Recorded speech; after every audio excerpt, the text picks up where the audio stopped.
우리가 지난 시간까지 회계의 순환 과정을 아주 잘 공부했습니다. 그렇죠? 회계의 순환 과정이라는 것은 우리가 회계의 그 흐름을 파악해보는 아주 중요한 내용이었습니다. 그래서 이제 이 시간부터는요, 여러분 교재 44페이지가 되겠는데, 이제 회계가 어떤 흐름으로 회계 처리가 된다는 건 알았으니까 이제 좀 더 하나하나 자세히 알아볼 건데요. 먼저 재무상태표 계정부터 알아볼 거예요. 재무상태표 계정. 자, 여러분이 아마 회계를 공부하다 보면은 계정 과목들이 계속 나오거든요. 그래서 이 계정 과목은 우리가 회계 처리를 하는 단위이기 때문에 우리가 회계 처리라는 건 곧 분계를 하는 것인데, 다시 말해서 전표 입력을 하는 건데, 전표 입력을 하려면은 회계의 처리 단위, 계정 과목을 뭘로 해야 되는가, 또 이걸 차변에 배치해야 되는가, 대변에 배치해야 되는가, 그리고 금액은 얼마로 해야 되는가, 이 세 가지가 결정이 돼야 된단 말이죠. 그렇기 때문에 우리가 이제 재무상태표 계정 과목부터 쭉 훑어볼 거예요. 그래서 제가 이제 여러분들 뒷페이지에 계정 과목 요약되어 있는 그 부록, 그 부분을 가지고 쭉 공부하시라고 미리 말씀을 드렸었고요. 이제 여기는 이제 설명이 더 많이 붙어 있는 본문의 내용이다, 이렇게 보시면 되겠고요. 우리가 재무상태표를 약식으로 이렇게 표시할 때 이렇게 표시한다 해서 이게 T자잖아요. T자. 재무상태표를 T계정으로 이렇게 간단하게 표시할 수 있습니다. 그래서 우리가 T자로 계정을 표시했을 때는요, 왼쪽이 차변이고요, 오른쪽이 대변입니다. 그러면은 우리가 재무상태표에서 왜 자산을 왼쪽으로 나열을 했느냐? 유동자산, 비유동자산을 말이죠. 자산은 잔액이 차변에 남는 차변 계정 과목이에요. 차변 항목이에요. 그리고 부채와 자본은 대변에다가 표시했죠. 부채와 자본은 대변에서 증가하는 것이고 잔액이 대변에 남습니다. 그래서 우리가 T계정으로 재무상태표를 표시할 때는 T계정의 왼쪽 차변에는 자산을 쭉 나열하고, 그 다음에 오른쪽 대변에는 부채와 자본을 나열합니다. 유동성 배열의 원칙에 의해서 자산을 나열할 때는 유동자산과 비유동자산으로 구분해서 유동자산을 먼저, 그리고 비유동자산을 밑에, 그리고 유동자산 내에서도 당좌자산이 더 현금화가 빠른 자산들이니까 당좌자산을 먼저, 그 다음에 재고자산. 그리고 비유동자산은 투자자산은 우리가 투자 목적으로 보유하는 비유동자산이니까 투자 목적이 달성되면은 이익이 어느 정도 실현되면 팔아버릴 거란 말이에요. 그러니까 비유동 자산 중에서는 투자 자산이 현금성이 좀 빠른 거죠. 다른 비유동에 비해서. 그러니까 투자를 먼저 표시하는 거예요. 그 다음에 유형 자산이라는 것은 우리 영업에 사용하고 있는 자산들이거든요. 뭐 차량이라든가 기계라든가 비품이라든가 이런 겁니다. 그건 영업을 사업을 중단하지 않는 한 끝까지 쓰는 거예요. 그 수명을 다할 때까지. 그러니까 투자 자산보다는 더 유동성은 떨어지는 거죠. 그래서 그 밑에. 그 다음에 무형 자산이다. 무형 자산은 유형 자산에 비해서도 유동성이 더 떨어진다고 보는 겁니다. 그래서 그 밑에. 그 다음에 기타 비유동 자산. 이거는 이제 가장 기타니까. 항상 기타는 맨 밑에 가요. 뭐 영업의 비용 중에서도 잡손실은 맨 밑에. 이 잡손실이라는 게 이제 기타 비용이라는 뜻이거든요. 기타 비용. 그 다음에 영업의 수익 중에서도 자비익, 이런 개념 과목은 맨 밑에. 기타라는 얘기죠. 그래서 기타 비유동자산은 맨 밑에. 이런 순서가 있다는 것입니다. 그래서 여러분들이 자산을 말이죠, 큰 그림으로 이렇게 유동과 비유동 자산이 있고, 유동 자산은 당좌와 재고 자산이 있구나, 또 비유동은 투자 유형 무형 기타 비유동 자산이 있구나, 이렇게 틀을 딱 짜놓고 공부를 하셔야 된다. 자, 오른쪽에 부채와 자본도 마찬가지입니다. 저 틀 안에서 여러분이 계정 과목 정리를 빨리빨리 해 두시기를 바랍니다. 자, 그래서 이번 시간에는 먼저 자산 중에 유동자산 공부해 보도록 하겠습니다. 자, 유동자산 중에서 당좌자산이 먼저 나왔는데 당좌자산은 뭘 의미하느냐? 예. 현금화가 가장 빠른 자산이라고 제가 아까 말씀을 드렸는데 이렇게 설명합니다. 당좌자산이라는 것은 유동자산 중에서 판매 과정을 거치지 않고 1년 이내에 현금화가 가능한 자산이다. 네. 판매 과정을 거치는 것은 재고자산이에요. 팔아야 되니까. 그래서 이게 재고자산이에요. 그러면 당좌자산은 뭐예요? 이미 판매 과정은 거쳤다는 얘기네요. 네. 상품을 팔아가지고 이미 돈이 됐어요. 근데 돈이 된 거를 우리가 전부 현금으로 가지고 있을 수는 없죠. 그래서 은행에 곧 써야 될 거는 보통 예금을 해놓고 그 다음에 곧 써야 바로 쓸 돈이 아니면은 좀 투자 목적으로 1년짜리 정기예금이라든가 3년짜리 정기예금이라든가 이런 쪽에 넣어놔야 되죠. 그런 금융 상품들에다가 단기 투자를 해두는 거죠. 이런 것들을 우리가 당좌자산이라고 합니다. 그러니까 여기서는 이제 3년짜리 정기예금은 당좌자산이 아니겠네요. 왜요? 여기 1년 이내에 현금화가 가능해야 되니까 만기가 1년 이내인 예금까지만 당좌자산으로 분류가 되겠습니다. 3년짜리다 그러면 장기성이죠. 장기성. 그래서 그건 당좌자산으로 분류하지 않습니다. 자, 당좌자산 뭔지 아셨죠? 1년 내에 현금화가 되고 판매할 필요가 없다. 판매 과정을 거치지 않고도 현금화가 될 수 있다. 쉽게 생각해서 은행에 넣어놓은 돈들이다. 1년 이내의 만기가 1년 이내인 금융상품들 모두 당좌자산이라고 본다. 금고, 회사 금고에 있는 현금은 말할 것도 없고. 자, 그래서 이제 당좌자산 중에서도 현금 및 현금성 자산이라는 것부터 보겠습니다. 여러분, 이 현금 및 현금성 자산이라는 것은요, 우리가 이렇게 말합니다. 현금 및 현금성 자산을 통합 계정,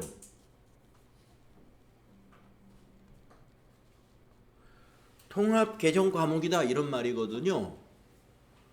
우리가 회계의 이론을 시작한 첫날 어떤 말이 살짝 나왔었냐면은 회계에서 이 중요성의 판단입니다. 이 회계의 질적 특성 바로 끝에 마무리 쪽에 질적 특성 설명드리고 그 다음에 나왔는데 그 회계는 목적 적합성과 신뢰성이 있는 유용한 회계 정보를 생산을 해야 되는데 우리가 경제적 원리인 그 효익이 비용보다 그렇죠. 비용이 효익보다 커서는 안 된다라는 제약 조건이 있다고 그랬어요.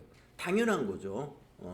우리가 회계 정보의 그 좋은 품질의 회계 정보를 생산하기 위해서 우리 사무실에 직원이 전부 10명인데 10명 중에서 한 명만 영업시키고 9명을 다 회계를 시킨다. 그래서 회계 품질을 최고로 높인다 이거예요.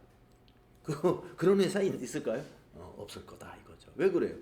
회계가 중요하긴 하지만 그렇다고 해서 우리가 회계질 높이기 위해서 지나치게 비용을 투입하는 것은 그거는 인정되지 않죠. 합리적이지 않은 거니까. 자, 그러려면 이제 최대한 이렇게 그 효율적으로 회계 정보를 생산해야 되는데 시간 같은 거 이런 걸 전략해야 된다는 거죠. 그러니까 이 통합 계정 과목이라는 건 뭐냐면은 현금과 현금성 자산은 이 여러 개의 계정 과목을 모아놓은 계정 과목이에요. 이렇게 통합해서 표시할 수 있다는 것입니다. 만약에 통합해서 표시해도 의사결정에 영향이 없기 때문에 이건 통합계정을 쓸 수 있다고 보시면 됩니다. 자, 우리가 통합계정을 쓰는 이유는 통합해서 표시하더라도 의사결정자에게 크게 영향을 주지 않는다. 이런 것은 통합해서 표시할 수 있다. 그래서 통합계정이라는 게 존재한다 이런 얘기입니다. 통합을 하지 않고 표시하는 것들은 중요하기 때문에 그렇다고 보시면 돼요. 통합을 하면 곤란해. 왜 곤란하느냐? 의사결정에 영향을 줄 수가 있어요.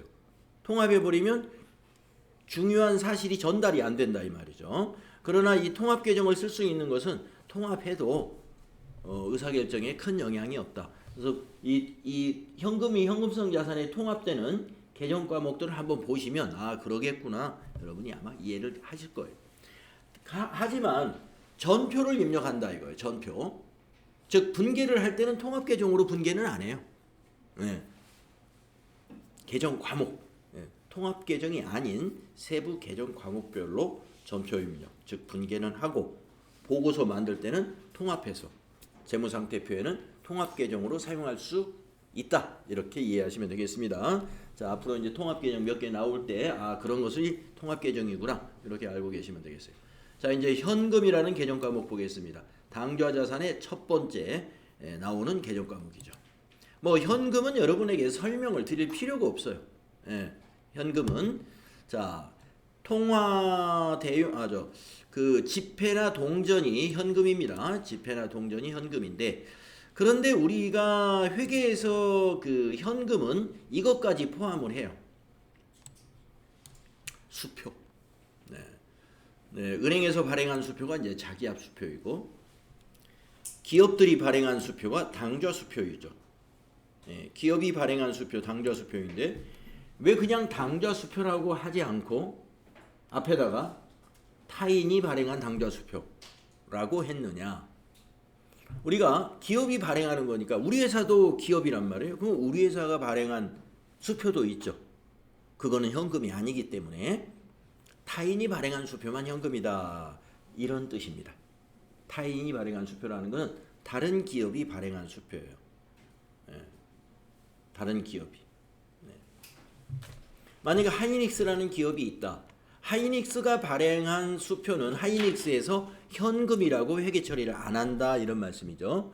그런데 하이닉스가 있고 만약에 무슨 현대자동차라는 회사에서 하이닉스 반도체로 자동차를 만든다라고 했을 때 하이닉스에다가 대금 결제를 할 때 현대자동차에서 수표를 발행해 가지고 5천만 원짜리 수표로 대금 결제를 했어요. 그러면 하이닉스 회계 처리를 할 때는 그 수표 5천만 원을 현금, 차변의 현금 5천만 원 이렇게 회계 처리한다 이 말씀이에요. 왜? 하이닉스 입장에서는 그 수표는 현대자동차가 발행한 수표니까 타인 발행 수표죠. 타인 발행 수표는 은행이 발행한 수표하고 똑같이 자기압 수표하고 똑같이 현금이다.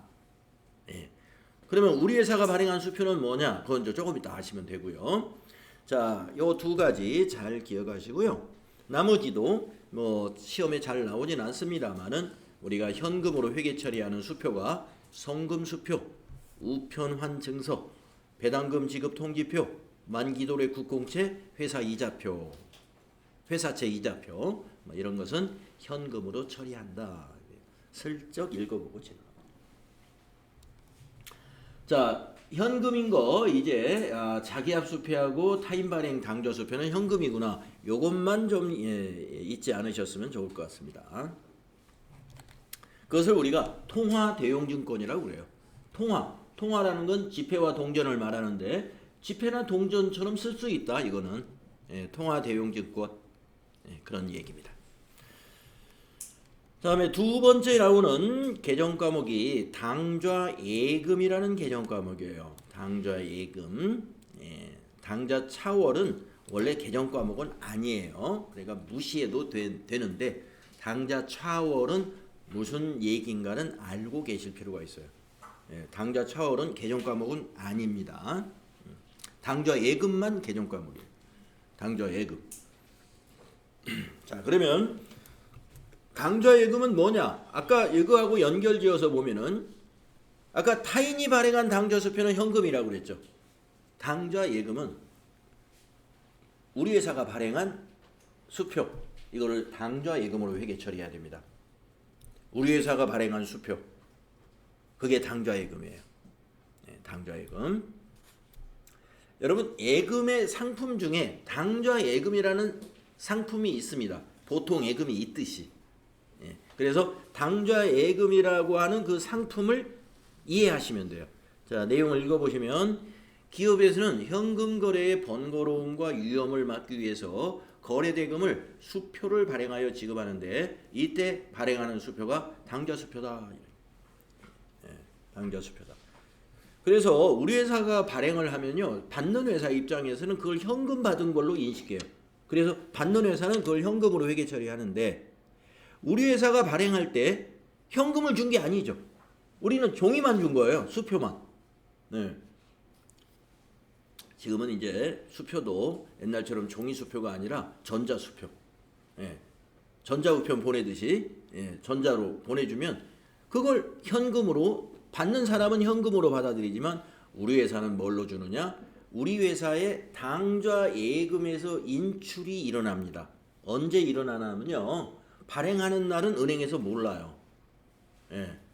그러면 은행에서 언제 우리 회사가 1,000만 원짜리 만약에 수표를 발행했다고 했을 때 언제 알게 되느냐면은, 자, 우리 회사가 대금 결제를 하기 위해서 거래처에다가 1,000만 원짜리 수표를 전달했어요. 발행했습니다. 그러면 받는 회사는 그게 현금이에요. 그래서 현금이 당장 필요하면 은행에 제시해가지고 500만 원짜리 2장으로 수표를 뭐 분리한다든가 이렇게 은행에다가 현금을 요구할 수 있습니다. 그런데 은행 입장에서 뭐예요? 그 현금이나 마찬가지니까 바로 은행에 갖다 줄 필요가 없죠. 가지고 있다가 자기도 그 회사 입장에서도 어디에 이제 결제할 것이 있을 수 있잖아요. 결제할 일이 있으면 그걸 현금처럼 쓰는 거예요. 그것이 아니고 우리 회사 운영자금으로 써야 되겠다. 그러면 보통예금에다 입금해야 되겠죠.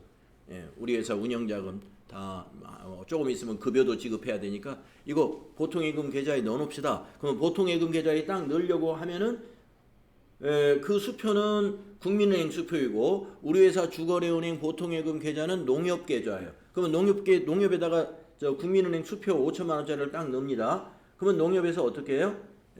국민은행에다가 그 수표를 해가지고 수표가 농협으로 현금으로 들어오는 거죠. 그때 이제 우리 회사의 당좌 예금에서 돈이 인출이 되는 거예요. 자, 흐름은 그렇게 됩니다. 자, 다시 한번 읽어보겠습니다.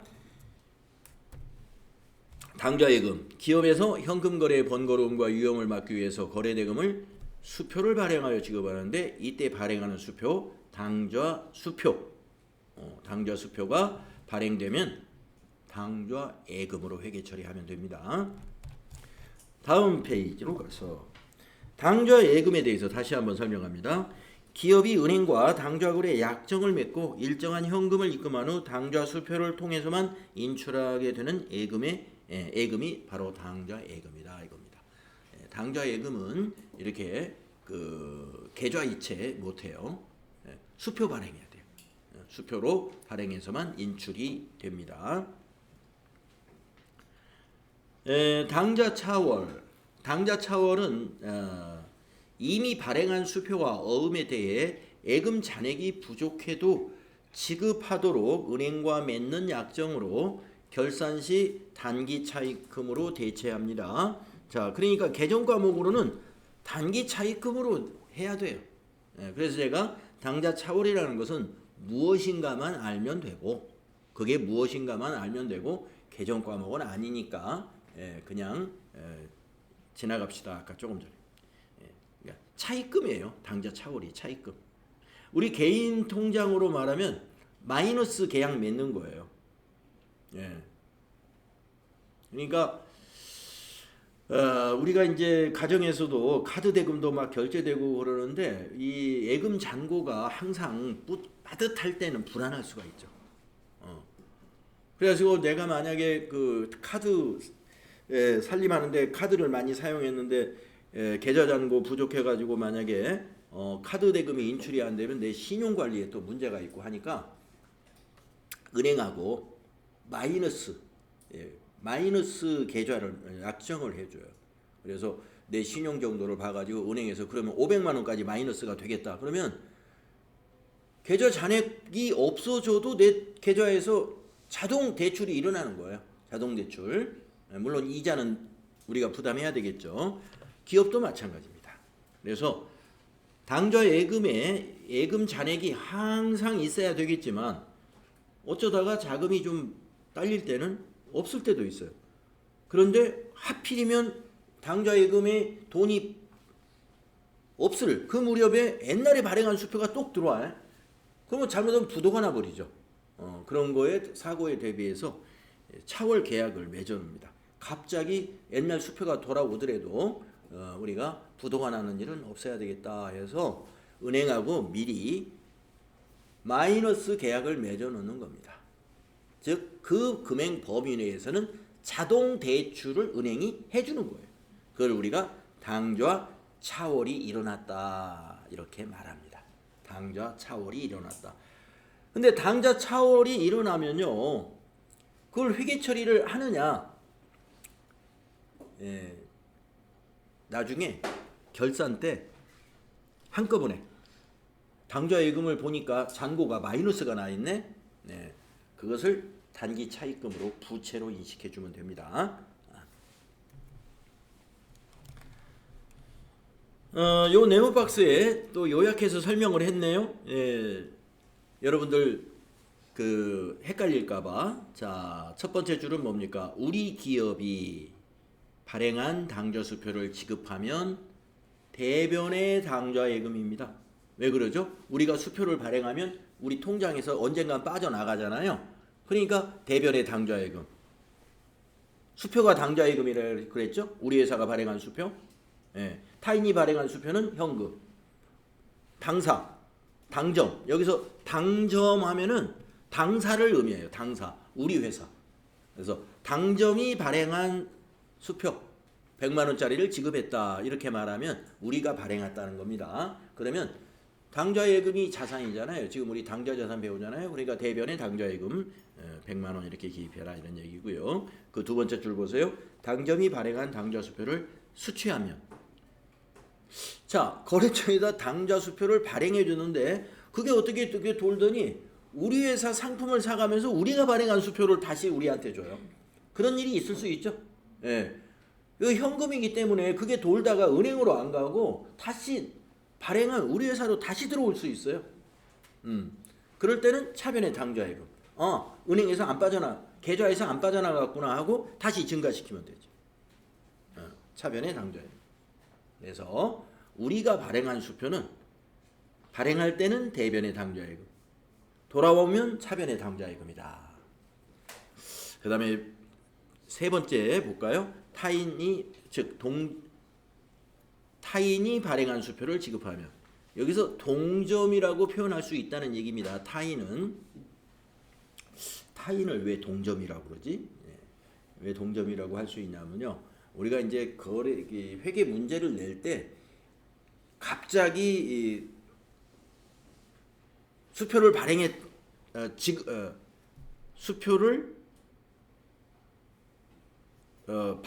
지급했다 이렇게 문제를 내는 게 아니라 앞에 설명이 나와요.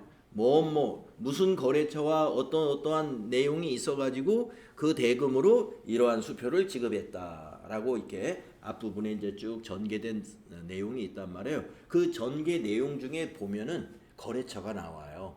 그 거래처를 가리킬 때 동점이라고 표현을 합니다.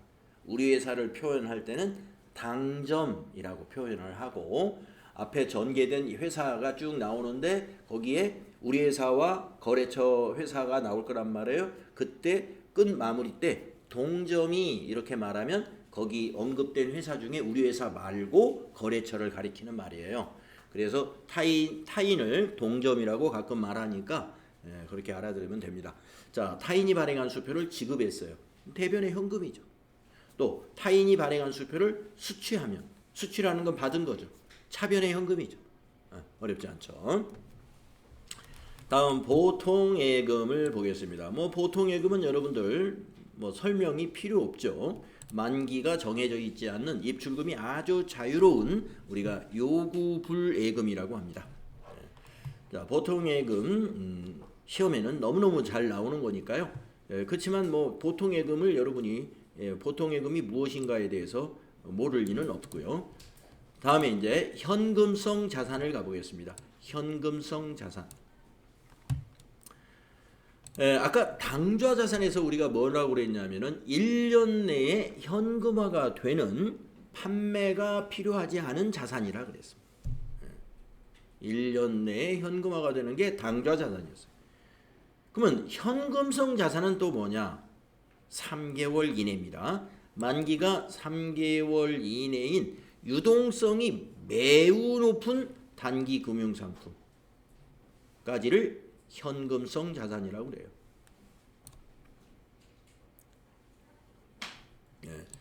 그러니까 지금 당좌 자산 중에서 지금 우리 세 가지 개념 과목 배웠잖아요. 현금, 당좌예금, 보통예금. 이건 그대로 쓰고 그 외에 현금성 자산이라고 하는 게 있는데 취득 기점으로 해서 취득 당시에 만기가 3개월 이내인 금융상품을 현금성 자산으로 본다 이거예요. 그러면 이 현금성 자산은 뭘까요? 통합계정을 얘기할 때 현금 및 현금성 자산이라는 통합계정이라고 있다고 그랬잖아요. 예, 그때 쓰는 거예요. 현금 및 현금성 자산. 예, 그때 여기 이것까지를 포함해요. 만기 3개월 이내인 금융상품까지를. 자, 큰 거래 비용 없이 현금 전환이 용이하고요. 가치 변동의 위험이 중요하지 않고 주식은 현금성 자산에 포함하지 않는다. 왜냐면은 주식이라 하는 것은요. 만기라는 게 없잖아요. 우리가 이 현금성 자산을 판단할 때 그 판단 기준이 뭐냐면 이게 기준이란 말이에요. 만기 3개월 이내인 유동성이 매우 높은 금융상품이다 이랬어요. 근데 주식이라는 건 만기 없는 거잖아요. 그래서 주식은 우리가 유동성이 있긴 하지만 현금성도 있어요. 당장 팔 수 있어요. 시장성이 있는 것은. 주식시장에 공개된 주식은 내가 지금 현금 필요하다. 그러면 오늘 거래되는 거래 가격으로 바로 내놓으면 바로 현금이 되죠. 그래 현금성은 있으나 주식은 사놓은 것은 현금성 자산에 넣진 않아요. 다음에 나와요. 다음 페이지에 주식은 단기 매매증권이라고 구분해요. 따로. 자, 그래서 주식은 현금성 자산이 아니라는 걸 기억하시고 다음에 이제 여기는 뭡니까? 현금성 자산에 속하는 채무증권 및 단기 금융상품의 만기는 재무상태표 1 현재 기준이 아니고 취득 당시 기준으로 판단해야 된다 이런 얘기입니다. 자, 금융상품, 금융상품은 은행에서 우리가 가입하는 상품이 다 금융상품입니다. 네. 그래서 이제 금융 투자를 많이 해보신 분들은 우리가 보통예금, 보통예금 이것만 있는 게 아니라 은행에 어떤 상품들이 있는지 대략 아실 거예요. 네, 그 여러분이 알고 있는 그런 금융 상품 중에서 한 달짜리, 두 달짜리, 세 달짜리까지가 우리 기업에서는 현금성 자산으로 본다는 거예요. 그 다음에 앞에 나오는 채무증권. 우리가 채무증권 하면 잘 모르지만은 좀 어색하지만 채권 하면은 좀 쉽게 뭔지 아시겠죠? 채권. 여러분 자동차 살 때도 채권을 의무적으로 사야 되는 그런 경우 있어요. 또 부동산 같은 거 취득할 때도 등기하려면 무슨 채권 관계로 사야 되는 그런 경우 있어요. 물론 채권을 뭐 50만 원짜리 사야 된다 하더라도 그걸 되팔아버리면 되니까 뭐 50만 원에 샀지만은 지금 되팔면은 뭐 5만 원은 손해 보고 45만 원에 팔아야 된다. 그러면 5만 원만 내가 부담을 하기 때문에 내가 채권을 샀는지 안 샀는지 가지고 채권을 산다고 그러는데 나한테 채권이 없어. 왜냐면 바로 팔아버렸기 때문에.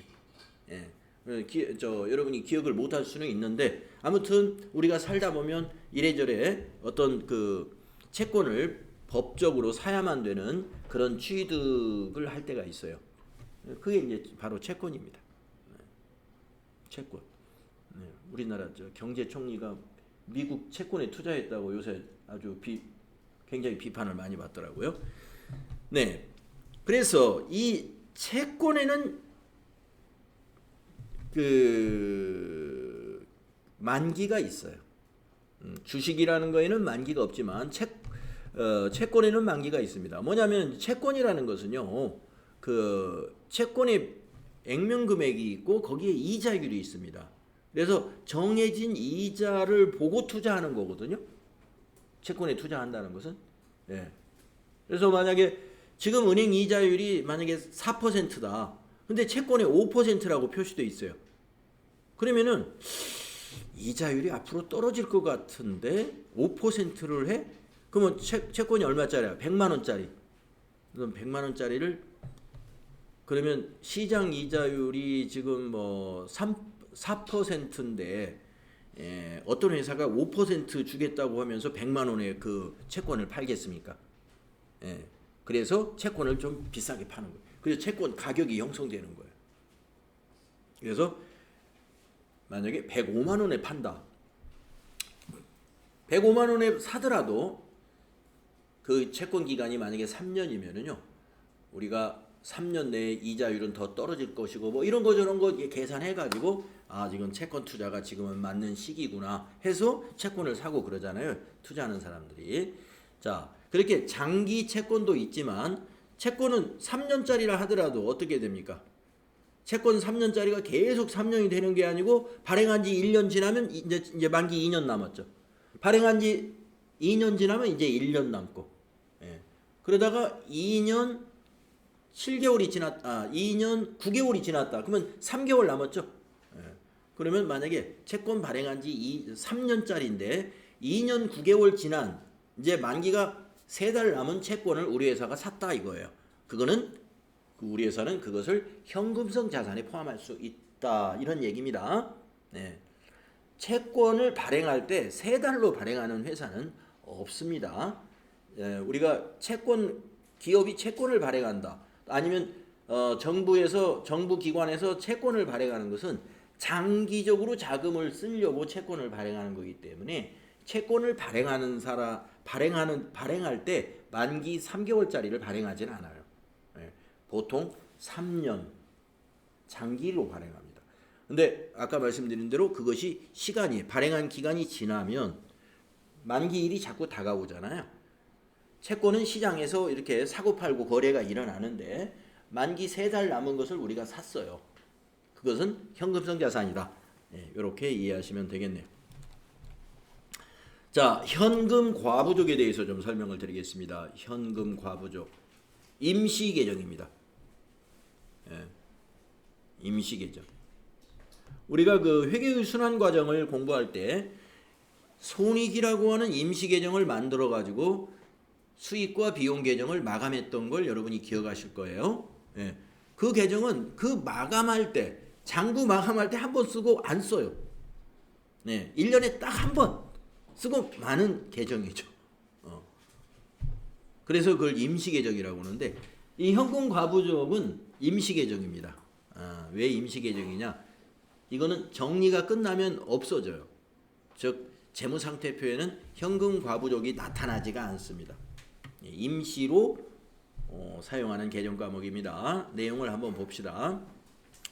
장부의 현금 계정 잔액이 현금의 실제 잔액과 일치해야 하나 계산이나 기록상 오류, 분실, 도난 등의 이유로 일치하지 않을 수가 있는데 이때 일시적으로 사용하는 계정이다. 일시적으로 사용한다 해서 임시계정이라고 합니다. 자, 무슨 말인지는 아시겠나요? 네, 현금하고 실제 현금 잔액하고 장부의 잔액은 원래 탁탁 맞아야 되는 거죠. 안 맞은 게 이상한 거죠. 그러나 현실에서는 안 맞는 경우도 있습니다. 뭐 현금을 도난당할 수도 있고요. 아니면은 기록을 누락할 수도 있고요. 어떤 이유 등으로 해서 일치하지 않을 때 그러면 이걸 어떻게 해야지? 장부하고 지금 현금 실제 잔액이 틀리는데 그걸 그냥 그대로 갈 수는 없죠. 그래서 틀리면 틀린 대로 장부를 고쳐야 됩니다. 장부를 고쳐야 되는데 이게 뭐라고 기록할 줄 모르잖아요. 어떻게 쓰여졌는지를 모르니까. 아니면 돈이 항상 모자란 것이 아니라 어떨 때는 장부보다 돈이 많을 수도 있어요. 많은데 이게 왜 많은지를 몰라. 그 원인을 알면 거기에 맞는 계정 과목을 쓰겠는데 바로 그거예요. 현금이 부족하거나 또는 현금이 많은데 도대체 이게 뭔지를 모르겠다. 그래서 밝힐 때까지 쓰는 게 현금 과부족이에요. 자, 사례를 한번 볼까요? 금고의 현금이 과할 때 돈이 많다 이거예요. 금고의 현금이. 그러면 장부의 현금을 증가시켜 놔야 돼요. 예, 왜 그러냐면 장부를 고쳐야지 금고의 돈을 어떻게 해서는 안 돼요. 예, 예. 항상 장부를 고치는 거다. 장부상 내 장부상 현금 잔액이 10만 원인데 금고에 지금 오늘 퇴근하면서 이제 잔고를 맞추고 퇴근해야 되는데 금고에 가보니까 20만 원이 있어요. 10만 원만 있어야 되는데 왜 20만 원이 있지? 이 10만 원은 내 거 해가지고 딱 해서 주머니에 쓱 넣는다. 그러면 안 된다 이겁니다. 금고를 고치려고 하지 말고 장부를 고쳐야 된다. 그러면 장부를 어떻게 고쳐야 돼요? 10만 원을 늘려놔야죠. 그래서 분계가 어떻게 필요하겠어요? 차변에 현금 10만 원 이렇게 쓰면 된다 이거예요. 근데 대변이 모르잖아요. 이게 무슨 돈인지를 모르니까 임시계정으로 현금 과부족을 만들어서 쓰면 된다. 이해되시죠? 그 두 번째 줄이 그 다음 줄을 보면 또 이런 게 나오네요. 결산 때까지 원인 불명이다. 결산일에는 제가 아까 그랬죠. 임시계정은 재무상태표에 나타나면 안 된다. 임시계정은 재무상태표에 나타날 수가 없는 거예요. 그래서 결산일까지 만약에 저 10만 원의 원인이 안 밝혀져 있으면 현금 과부족 대별의 잔액이 지금 10만 원 남아 있을 거 아니에요. 이거 남아 있으면 안 된다 이거예요. 그러면 그걸 지우려면 어떻게 해요? 여러분 지우는 방법은 두 줄 긋고 이렇게 지우는 게 아니죠. 반대 계정에다 그 계정의 반대쪽에다 기록하면 그거 지우는 거라고 그랬어요. 그래서 차변에 현금 과부족 적어줘야 돼요. 현금 과부족을 결산 때는 잔액이 있으면 안 되니까. 근데 원인을 몰라요. 원인을 모르니까 이건 그냥 기타로 처리하는 거예요. 기타. 뭔가 어디서 이익이 났겠지. 그래서 자비익으로 잡아버려요. 자비익. 그냥 이거는 자비익이다. 여러분 수익 발생은 대변 맞나요? 수익 발생. 자비익. 그래서 대변을 처리합니다. 자비익은 수익 계정이에요. 수익 계정. 영업의 수익에 나옵니다. 영업의 수익에. 그래서 우리가 지금 자산의 계정 과목을 소개할 때 앞으로 뒤에서 나올 수익이나 비용 계정 과목이 동시에 나올 수밖에 없어요. 왜냐하면 우리가 계정 과목이 복식북이잖아요. 차변, 대변 같이 이렇게 처리하기 때문에 우리가 지금 자산 계정 과목의 이런 사례 같은 거 설명하다 보면 비용이나 수익이 툭툭 튀어나옵니다. 그래서 함께 지금 같이 정리를 하면 돼요. 여러분이 현금 과부족을 이해했고요. 또 현금 과부족을 만약에 현금이 과잉일 때는 결산일에는 그걸 자비익으로 정리를 해버리는구나. 여기까지 아신 거예요. 자, 그 밑에는 반대의 경우입니다.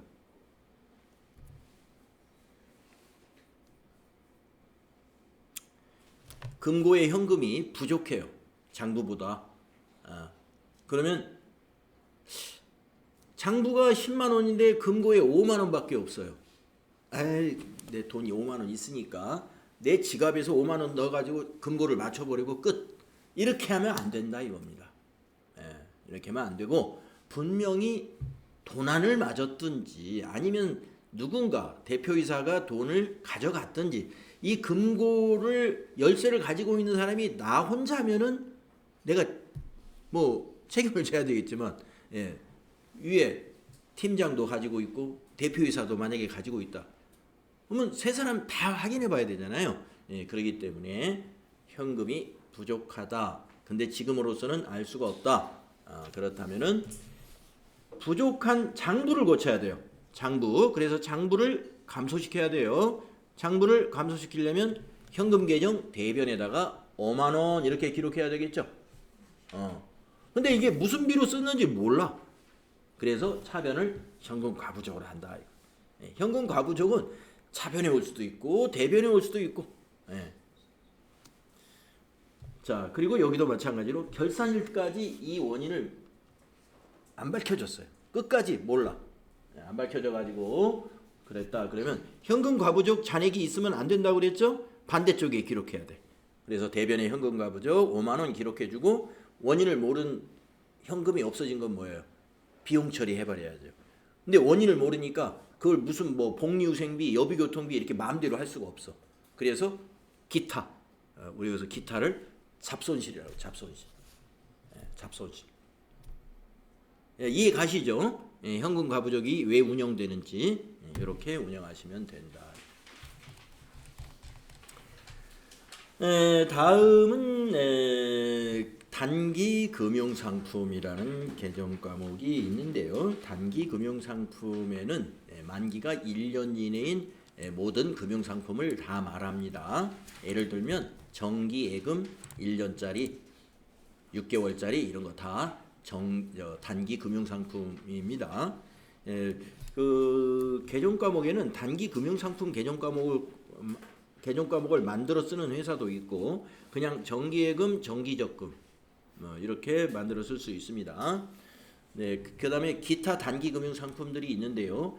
우리가 양도성 예금 증서라는 금융 상품도 있고 또 CMA라고 하는 종합자산 관리 계좌도 있고요. MMF, RPCP와 같은 이러한 금융 상품들이 있다 하는 거 알고 계시면 됩니다.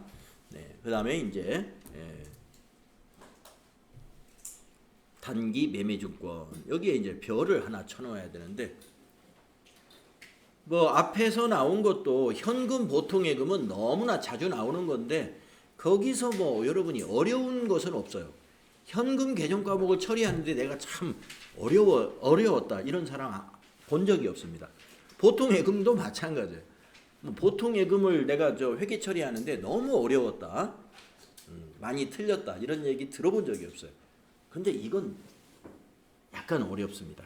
단기 매매증권이 시험에 많이 나오기 때문에 그럴 수도 있어요. 시험에 많이 나오니까 FAT 1급에서 시험에 많이 나오는 항목이에요. 그래서 여기서 잘 정리가 되어 있어야 됩니다.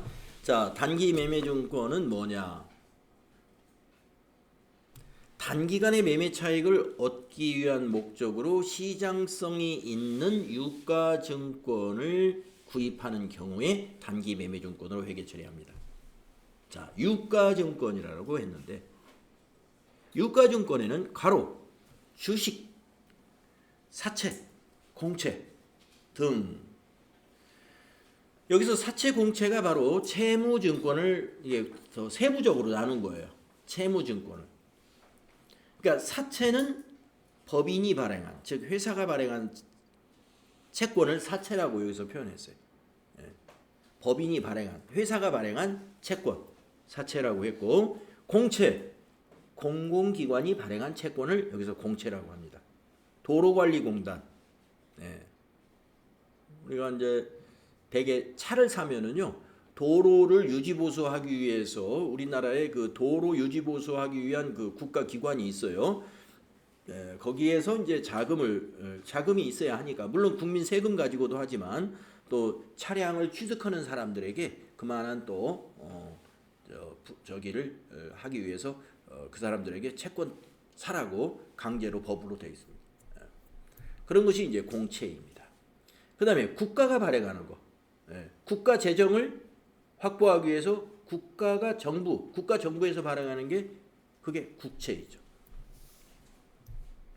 자, 그래서 주식이나 채무증권을 우리가 유가증권이라고 합니다. 유가증권. 그런데 주식이나 채권 중에서 목적이 뭐여야 돼요? 목적이 단기 매매 차익을 얻을 목적으로 취득했을 때 단기 매매증권으로 회계 처리한다 이 말이죠. 목적에 따라서 개정 과목이 달라진다는 얘기가 되겠네요. 그러면 단기 매매 차익이 아니라 장기적으로 투자했다. 장기적으로. 궁금하시겠죠? 장기적으로 투자하면 개정 과목이 뭐지? 참고로 거기다 적어 놓으세요. 여기다가 자그만하게 장기 투자하면은 매도 가능 정보. 저는 글씨가 클 수밖에 없지만 여러분 자그만하게 써도 쓸 수 있죠. 매도 가능 증권입니다. 매도 가능 증권. 아마 처음 들어보실 거예요. 회계 공부를 안 하신 분, 처음 하시는 분들 입장에서는 단기 매매증권이라는 개정 과목도 처음이겠지만 특히 매도 가능 증권이다. 이런 말은 들어보지도 못했을 겁니다. 네. 단기 매매 증권의 반대 개념이라고 보시면 돼. 장기 투자 목적이다. 그럼 매도 가능 증권. 단기 투자 목적인 유가증권이다. 그러면 단기 매매 증권. 그런데 하나가 더 있어요. 장기 투자 목적에 매도 가능 증권 콤마, 예, 콤마 찍고 만기 보유 증권이라고 하나요. 만기 보유 증권.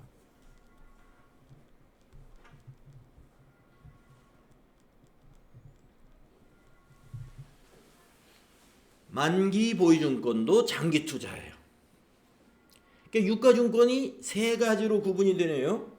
단기 매매 증권으로 회계 처리할 경우, 매도 가능 증권으로 회계 처리할 경우, 만기 보유 증권으로 회계 처리할 경우도 있구나. 예, 이렇게 알아주시고요. 지금 여기에서는 우리가 당좌자산 공부하는 거잖아요. 당좌자산 내에 들어있는 단기 매매 증권만 일단 공부하는 거예요. 예. 여기 있는 거는 비유동 자산에서 나오면 할 거고 안 나오면 그냥 넘어갈 거예요. 예, 나오면 하고 안 나오면 넘어가지만 매도 가능 증권은 아마 안 나올 언젠간 나올 겁니다. 어디선가 매도 가능 증권, 예, 그 매도 가능 증권은 어디선가 나올 거예요. 예, 그때 이거 매도 가능 증권은 단기 매매 증권하고는 성격이 다른 유가 증권이지. 목적이 달라요. 회사가 장기 투자 목적으로 유가증권을 매입했을 때 매도 가능 증권이라는 자산으로 처리한다는 거예요. 단기 투자 목적으로 유가증권을 매입하면 단기 매매 증권으로 회계 처리한다. 네, 그거 기억하십시오. 또 만기 보유 증권은 또 좀 성격이 좀 달라요. 자, 그러면 여러분 유가증권에는 주식과 채무증권, 즉 채권이다라는 겁니다. 자, 그러면 단기 매매 증권을 취득할 때 어떻게 회계 처리해야 되느냐? 요게 중요한 거고, 평가할 때 어떻게 회계 처리하는 것이냐, 이게 중요한 거고, 그 밑에 처분할 때 어떻게 회계 처리하는가, 요 세 가지. 단기 매매 증권의 회계 처리 3단계라고 했는데 이 세 가지 이걸 아시는 거예요. 단기 매매 증권의 회계 처리 세 가지를 여기서 공부해 둬야 된다. 시험에 너무 잘 나온다 이런.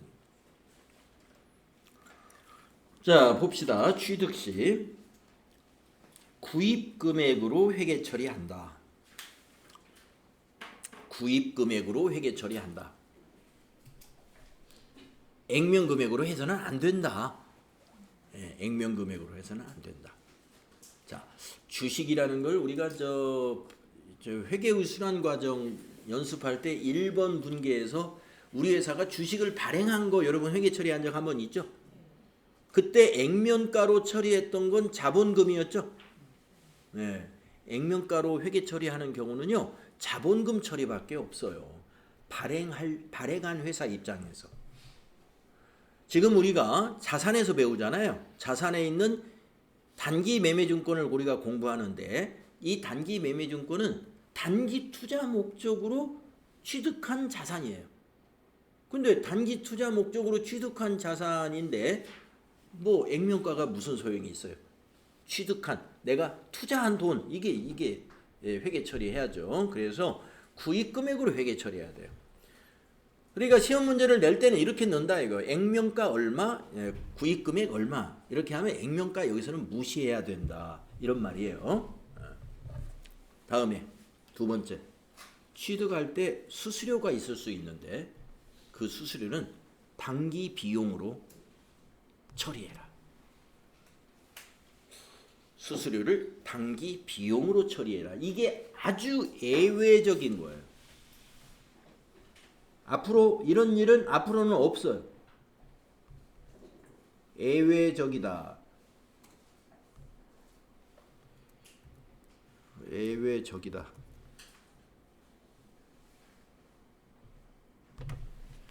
상당히 예외적이다. 예. 왜냐?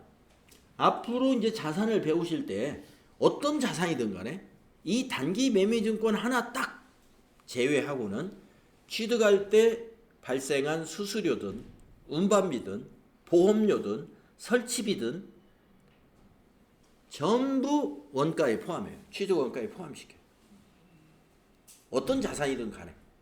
아까 매도가능증권도 옆에 이제 지금 화면에서는 날라갔지만은 매도가능증권, 만기보유증권, 그 유가증권의 다른 개념 과목이 있죠. 심지어는 그것도 그래요. 취득할 때 수수료가 발생했다. 그거 원가에 포함해야 돼요. 비용 처리를 안 한다 이겁니다. 예. 자, 옷을 판매하는 업종, 의류 도매업을 하는 업종이 공장에서 옷을 사옵니다. 자, 공장에서 옷 한 벌이 10만 원이라고 그랬어요. 그러면 10벌 하면 100만 원이네요.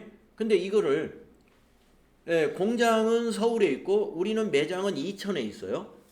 그러면 우리 차로 가서 실어 오든지 아니면은 뭐 거기서 용달을 불러가지고 우리가 뭐 보내달라고 하든지 운반비가 발생할 수 있겠죠.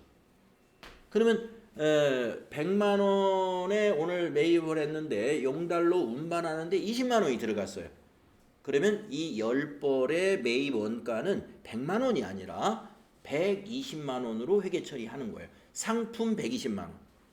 아, 선생님, 상품은 100만 원이고 20만 원은 운반비 이렇게 처리하면 안 되나요? 안 돼요. 예. 그럼 운반비라는 비용 개정 과목이 회계 개정 과목에서 판매관리비로 있던데요. 예, 판매관리비 공부해 보시면 운반비라는 개정 과목이 있거든요. 그거는 판매관리비죠. 그 판매관리비는 뭐 왜 상품 사올 때하고 뭐가 다르죠? 상품 사온 거잖아요. 판매 아니잖아요. 우리가 사다가 팔 때 운반비가 들어갔어요. 그 운반비는 판매관리비예요. 그러나 매입할 때 운반비는 매입 원가다 이런 얘기죠. 상품만이 아니고 이런 유가증권도 다 마찬가지인데 뭐예요? 단기 매매증권만 예외적이다. 요거 하나만 예외적이니까 아주 특이한 사항이에요. 이걸 기억하셔야 돼요. 자, 그래서 여기 그 밑에 분계 형식을 한번 보십시오. 예. 숫자가 없어서 좀 아쉽긴 합니다만은 XXX가 숫자라고 생각하시면 돼요. 예, 숫자. 예, 어떻게 숫자를 여러분이 머릿속으로 한번 상상해 보세요. 자, 삼성전자 주식 100만 원어치를 현금으로 오늘 매입했고요. 수수료 2만 원이 나갔다고 한번 봅시다. 예, 수수료 2,000원이든 2만 원이든 하여튼 수수료가 좀 나갔다. 현금으로. 그랬을 때 회계 처리가 이렇게 된다는 거예요. 차변의 단기 매매증권은 얼마예요? 자, 제가 다시 한번 설명드릴게요. 삼성전자 주식 100만 원어치를 오늘 현금으로 매입했고요. 단기 투자 목적이에요. 이익이 우리 회사 나는 10% 목적이야. 우리 회사는 10% 이익이 나면 바로 팔아버릴 거예요. 예. 최소한 1년 내에 그런 일이 있을 거로 예측하고 단기 투자 목적으로 취득을 했다. 이렇게 가정을 합시다. 그런데 그 주식 사면서 수수료가 2만 원이 발생했어요. 현금 지급했어요. 자, 이제 거래 내용은 이제 이해가 됐죠? 자, 저기 XX에다가 숫자 한번 넣어 볼게요. 자, 차변의 단기 매매 증권은 얼마죠? 네, 100만 원이죠. 차변의 수수료 비용은 얼마죠? 2만 원이죠. 대변의 현금은 얼마입니까? 그렇습니다. 102만 원. 그렇게 회계 처리한다 이겁니다. 예. 예. 그러니까 우리가 숫자는 이제 상상을 해서 요 XX에다 넣어 보면 됩니다. 예. 그래서 이 분계는 대변이 하나고 개정 과목, 차변이 두 개지 않습니까?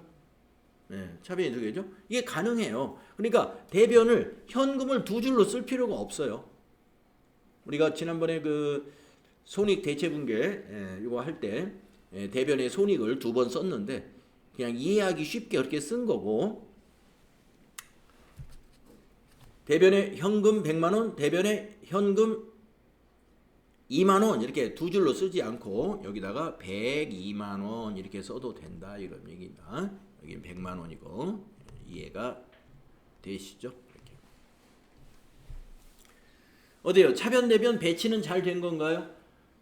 단기 매매 증권이라는 자산이 100만 원 증가한 거 맞습니까? 네. 자, 수수료 비용이라는 비용 계정 과목인데요. 비용이 2만 원 발생한 거 맞습니까? 예, 비용 발생은 차변이죠. 예, 그래서 차변에서 썼고요. 현금이라는 자산이 102만 원 감소한 거 맞죠? 자산의 감소가 대변이니까 현금 계정 대변에 기입한 거죠. 거래의 판료소에 맞게끔 차변과 대변의 배치가 잘 됐죠. 네. 그러면 한번 이걸 가지고 또 우리가 이 등식에 맞는지도 한번 따져볼까요? 예, 재미로 한번 따져보는 거예요. 자산은 부채 더하기 자본이다. 여기에도 한번 대입을 해봅시다. 자, 자산이 증가된 것은 얼마일까요?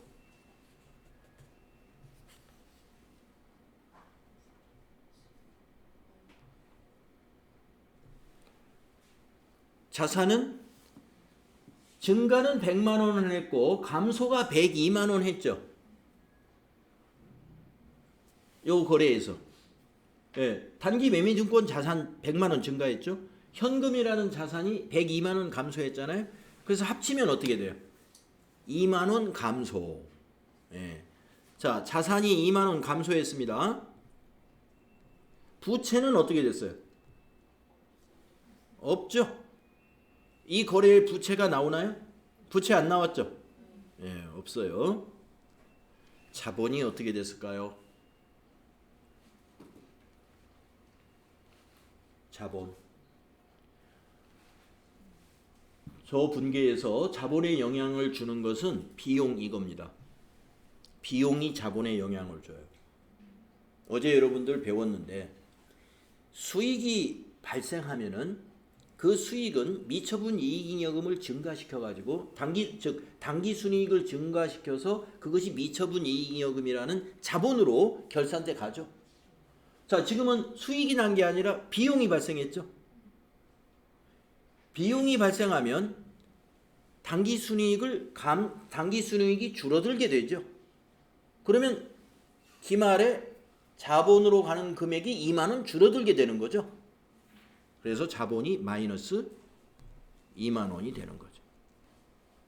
그래서 자산이 2만 원 감소했고 자본이 2만 원 감소하니까 등식이 성립이 되죠.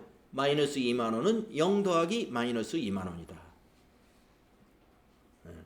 모든 거래에 이게 다 성립이 됩니다. 왜? 갑자기 말이 안 되는 것 같아요? 왜 100만 원이 자산에 안 들어가요? 자산에 100만 원이 들어갔어요. 예, 왜 그러냐면요. 자, 자산 계정이 지금 두 개입니다. 단기 매매증권과 현금 두 개인데 증가가 100만 원 됐고 감소가 102만 원이 됐어요. 증가와 감소를 합쳐보세요. 그러니까 2만 원이 더 감소한 거죠. 그러니까 여기 100만 원이 들어가 있는 거죠.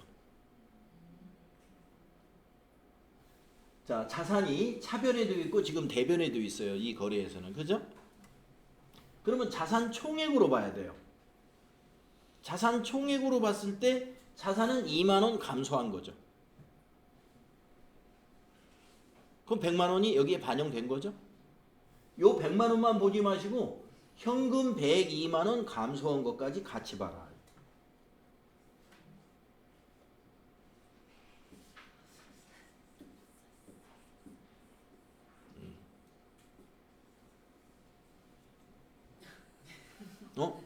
네. 현금도 자산이고 유가증권도 자산이에요. 예. 근데 오늘 내가 우리 회사 내가라고 해도 되고 회사라고 해도 되고 지금 저 삼성전자 100만 원 시가 100만 원짜리 주식을 산 거예요.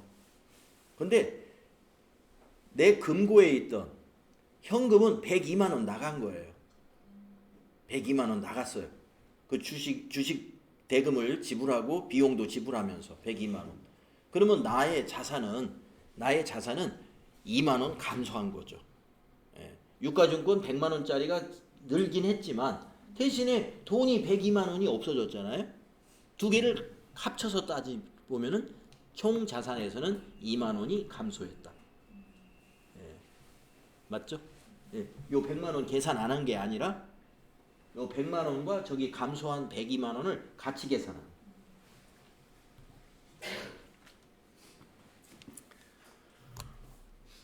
자, 모두 이게 그 어제 우리가 정리했던 재무상태표 등식, 자산은 부채 더하기 자본, 언제나 성립이 된다는 겁니다. 자, 취득 시 분계, 이거 잊지 마십시오. 그런데 영업의 비용이라고 하는 것도 잊지 마십시오. 수수료 비용이 영업의 비용이다. 자, 왜 굳이 가로 열고 영업의 비용이라고 했을까를 말씀드리자면은요. 예, 거기까지 좀 말씀드리고 좀 쉬어가는 게 좋을 것 같네요. 제가 프로그램을 하나 실행을 해가지고 보여드리면은 우리가 그 비용 계정 과목에는 말입니다. 한글 이름은 똑같은데 코드가 다른 것들이 존재한다는 거예요. 예. 그러니까 수수료 비용이 계정 과목이 하나만 있지가 않아요. 그래서 괄호 열고 뭐라고 써놓은 것은 이건 특별히 영업의 비용 코드를 써야 된다, 이렇게 알고 계셔야 돼요. 여러분이 이제 그 실무하면 곧 알게 되시는데 보여드리겠습니다. 수수료 비용이 영업의 비용에만 있지 않고 몇 개가 있습니다.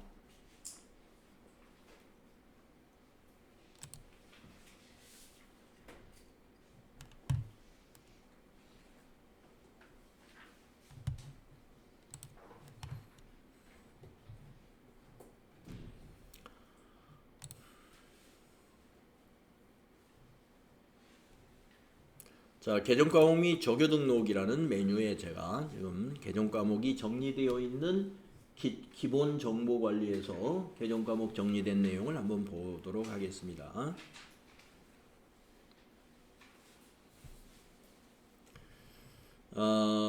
우선 판매 관리비, 여기 판매 관리비 안에 수수료 비용이 있습니다.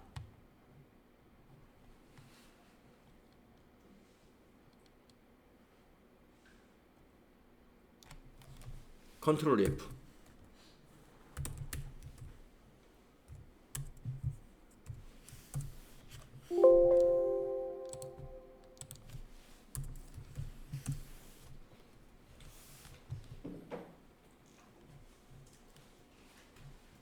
못 찾았나요? 수수료. 저 위에 있네요. 예. 자, 831번에 수수료 비용 보이네요. 네. 자, 또 하나 제가 찾아가 볼게요. 기타의 영업의 비용. 영업의 비용에서 컨트롤 F, 수수료 비용. 네. 945번 코드에 수수료 비용이 있네요. 영업의 비용에 와보니까 수수료 비용이 또 하나 있었어요. 그럼 지금 여기 책에서 말하는 가로 열고 영업의 비용이 945번으로 처리하세요, 이 이야기라는 거죠. 또 있어요. 제조원가에, 제조원가 안에 컨트롤 F, 수수료 비용. 예. 531번이라고 돼 있네요. 수수료 비용. 제조원가에도 수수료 비용이 있어요. 제조 분야에서 원가에 들어가는 수수료 비용을 말하는 거예요. 도급업체에서 쓰는 수수료 비용도 있어요.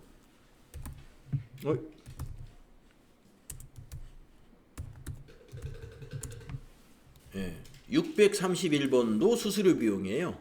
도급업체에 회계 처리 시 쓰는 수수료 비용입니다. 분양원가 계산할 때 수수료 비용도 있어요. 731번도 여기 수수료 비용이네요. 이렇게 많습니다. 수수료 비용이 500번대, 600번대, 700번대, 800번대, 900번대 5가지가 있어요. 5가지가. 그래서 영업의 비용은 이제 여러분이 나중에 이제 아시게 되는데 900번대입니다. 코드가 9XX. 900번대 영업의 비용은 전부 900번대로 코드가 형성이 되어 있거든요. 그래서 900번대 코드로 나중에 실무할 때 해주시면 되고 여기에서는 영업의 비용이다. 그러면 여러분이 영업의 비용과 판매관리비, 제조원가 이걸 구분할 수 있어야 되는데요. 여기서는 일단 왜 영업의 비용이냐면요. 우리 회사가 지금 우리가 여기서 예를 듣는 모든 회사는 도소매업이라고 일단 생각하셔야 됩니다. 도소매업. 그러면 도소매업에서 왜 삼성전자 주식을 사요? 영업 외적인 거죠, 이거는. 영업 외적인 거. 그래서 영업 외적인 일로 비용이 나갔다 이거예요. 그래서 영업의 비용으로 처리하는 게 맞다. 만약에 수수료 비용도 판매관리비로 처리하는 수수료 비용도 있어요. 가령 부가가치세 신고를 해야 되는데 우리가 잘 못하겠어. 그래서 세무사 사무소에 부가가치세 신고를 의뢰하고 수수료로 20만 원을 지불했습니다. 그 수수료 비용으로 비용 처리하면 되거든요. 그거는 판매관리비예요. 자, 업무하고 관련이 있어요. 사업을 했으니까 부가세 신고해야 되는 거고, 이게 업무적으로 해야만 하는 일이에요. 그것 때문에 수수료가 나간 거죠. 비용이 나갔죠. 그래서 그 수수료 비용은 판매관리비니까 아까 봤던 800번대 수수료 비용 이렇게 처리하는 겁니다. 그런 식으로 여러분이 이제 수수료 비용이 영업의 비용이 있고 목적이 뭐냐에 따라서 판매관리비가 될 수도 있고 제조업 같으면 또 제조원가에 해당되는 것도 있을 수가 있어요. 우리가 FAT 1급에서는 제조업이 나오지 않으니까 판매관리비 아니면 영업의 비용이다 이렇게 보시면 되겠습니다. 네, 쉬었다가 다음 시간에 이 평가시 여기서부터 설명드릴게요.